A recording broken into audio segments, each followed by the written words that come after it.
Shalom, shalom, brothers and sisters. I just wanted to make this quick video right here, trying to tell you to not accept no persons against your being. All right, so I'm going to start off here with Sirach chapter 4, Ecclesiasticus chapter 4. I know it's a nice amount of people that accept people into their lives, even when their ruach or their spirit is not telling them to do so. And we've been all guilty of it. I've been guilty of it myself. But I'm here to tell you today that that's something that you need not to do, especially in the times that we're living in, all right? So Ecclesiasticus, the book of Sirach, chapter 4, and verse 22, it said, accept no person against your soul, and let not the reverence of any man cause thee to fall. So scripture is telling us that we do not need to accept anyone against our soul.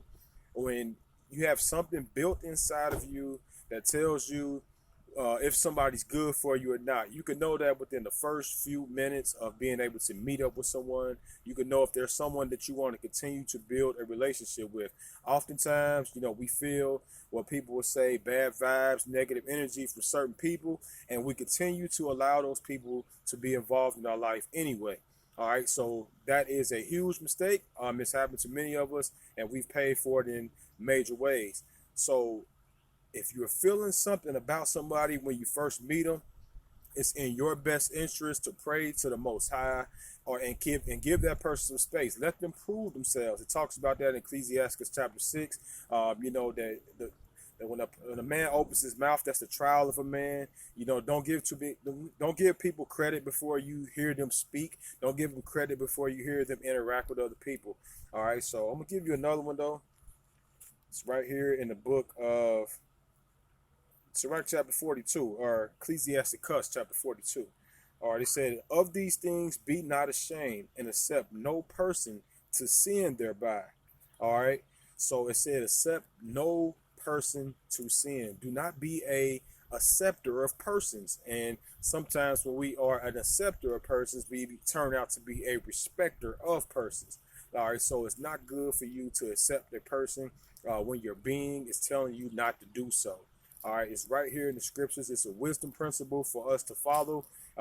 People say that they have their first instincts about someone, and they know that it's evil, but they continue for the sake of a camaraderie, for the sake of a group of people, for the sake of an assembly. They continue to build and grow with people that they really are not connected to, they really do not like that much.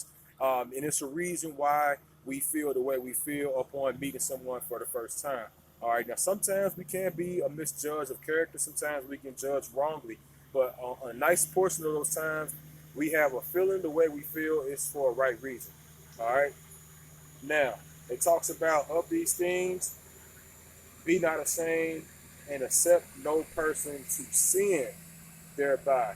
And it said, of the law of the Most High and of his covenant and of the judgment to justify the unrighteous. It's not for us to be justifying unrighteous people. All right, it's for us to be reproving them, and for us to be keeping our distance from them. All right, especially in the day and the time that we're in right now. All right, but let's continue though. I'm gonna go to Ecclesiasticus chapter 13 and pick up my script real quick. All right. As a matter of fact, I'm gonna go to Leviticus chapter 19. I talked about that respect of a person, but I wanted to share this here with you as well. All right, it says, Leviticus 19 and 15, it says, you shall do no unrighteousness in judgment. Thou shalt not respect the person of the poor, nor honor the person of the mighty, but in righteousness shalt thou judge thy neighbor. So we are not to respect persons. We're not to be respecting anyone, all right? Especially if we don't feel good about these people and we're going to try to justify them as well. It talks about that in the book of Proverbs, that he that justifies the wicked is an abomination. All right, so just to throw that out there, one quick scripture, and I'm going to go to Ecclesiasticus chapter 13, and just to throw some more light on this matter, because there are people that you feel and you meet and you feel good about them, and those are the people that you're supposed to kind of stay in contact with. The people that you meet, that is organic, it's real, it's not forced. You didn't have to force a relationship with this person. It came naturally. Those are the people that you need to stay in contact with, all right? And these other people that you are trying to put on a facade for, you're trying to fake, you're trying to be somebody else, and when you know that you're really not that person, you have to really watch being around people like that. But let's continue though. Ecclesiasticus chapter 13 and verse 15, it says, every beast loveth his like, and every man love his neighbor. So it says in verse 16, all flesh consorteth to his kind, and a man will cleave unto his like. So it's for us to be connected to like-minded believers. Connect to people that are of your like. If you are a person that fears the Most High, connect with those type of people, like-minded believers. Do not be accepting people into your life and that don't have the same similar type of beliefs. All right, because how can two walk together if they don't be agreed? That's what Amos 3:3 says. All right, so every beast consorteth to his own kind. And what I had to come and find out is that the very few people that I am closely connected to, we all have like similar beliefs. And we don't agree on every single thing as it relates to the Bible, but I can see in everyone that I talk to that they have a true, sincere fear of the Most High. And with that, I could work with. We could work around the other little differences that we may see in doctrine, but I know that they all have a true, sincere, and they're not just trying to live any type of way.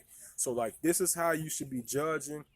This is some wisdom to you on how you should be able to judge those people that's in your life. You should be really looking at them carefully, making sure that they go through even some tests that they have to go through to prove themselves. You know, just don't be hasty to give people credit. All right. Every beast love his like, and a man loveth his neighbor. Those are the people that you're going to be drawn to the beasts that are of your type, or the people that are of your kind. And I'm going to get that one more time here in the book of Ecclesiasticus, chapter 27, verse 9. It says, the birds will resort unto their like, so will truth return unto those that practice it. So the birds are going to resort to their like. I know a lot of you didn't know that birds of a feather truly do flock together. Was right here in the scriptures. The birds will resort to their like. So just wanted to come and drop this quick message to you today. Just to really tell you to be careful of who the people that you involve into your life, the people that you accept into your life, the people that you allow to come into your house. I'm going to bring that up too as well. Ecclesiasticus chapter, let me get one more here. I'm going to end it out with this if I can. All right, Ecclesiasticus chapter 11 and verse 29. It says, bring not every man into thy house, for the deceitful man have many trains. All right, so it's telling us again, another wise principle that we ought to follow is that we should not accept everyone into our home. Being an acceptor of persons, accepting people into our living spaces, accepting people into our private chambers, all right, because you really need to prove people. All right, prove people to see if they're worthy of coming to your house. I know some of you are way more loose and you're more free and you're more, carefree than other people, but it should be a privilege for someone to be able to come into your house and be able to dwell around your children and dwell. It's people that's mad at me to this day because I didn't let them into my house, but I barely know them. I didn't get to see their fruits. Some of them been in jail, came out. I haven't even been able to see their fruits yet, so just make sure that you don't accept persons, and that's the wisdom lesson for today. Make sure that you do not be an acceptor of persons, and make sure that you're not a respecter of persons. To the next time. Shalom, shalom.